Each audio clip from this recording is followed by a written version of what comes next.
नई चीज़ कुछ अच्छी अनाउंसमेंट ऑफ़र नहीं की गई।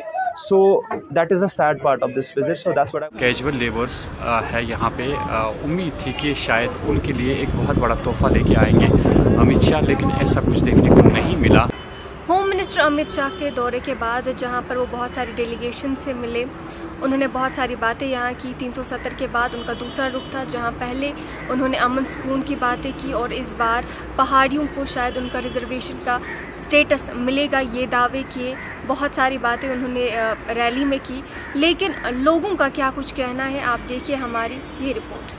होम मिनिस्टर अमित शाह जी का जो विज़िट था कश्मीर वैली में, we welcomed it. It was most welcome because हम एक मेहमान नवाज़ कौम है। कश्मीर की हॉस्पिटैलिटी जो है वो पूरी दुनिया में मशहूर है, तो in that sense he was welcome.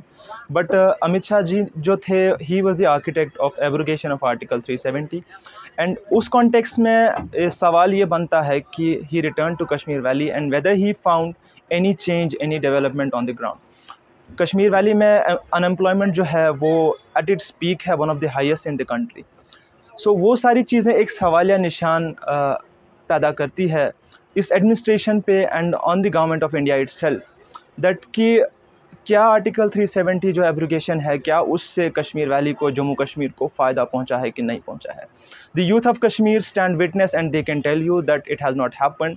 We have not seen development as was expected कि abrogation of article 370 would bring.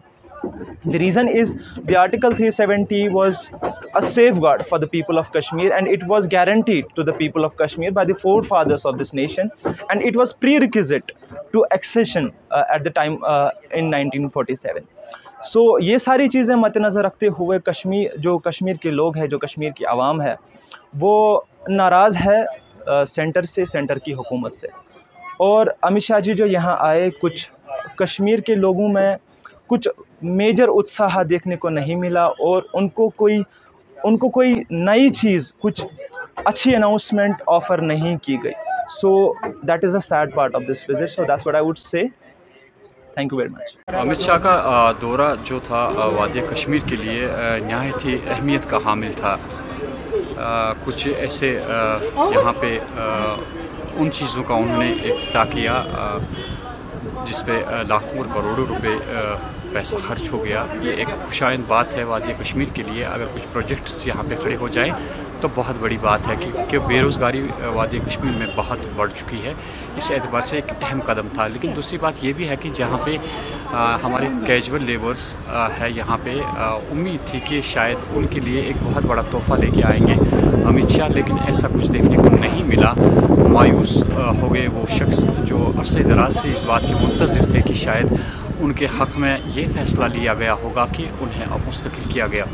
तो उस एतबार से मायूसी ही छा गई। बाकी जो भी अमित शाह ने जिस एतबार से वादी कश्मीर के बारे में बात की, उन्होंने कहा कि पाकिस्तान से कोई बातचीत करनी नहीं है, बल्कि हम उन लोगों से बातचीत करेंगे जो यहाँ के वादी कश्मीर के लोग हैं, पहाड़ी लोगों से बात करेंगे जिनसे बात करने की ज़रूरत है। वो भी एक उनका एक अहम पहलू था। दूसरी बात ये भी उन्होंने कही कि हमें भी अफसोस होता है कि एक वालिद जो है वो अपने बेटे को जनाजे का कांधा देता है, तो बहुत मुश्किल बात है कि एक वालिद ही बेटे का जनाजा कांधों पे उठाता है।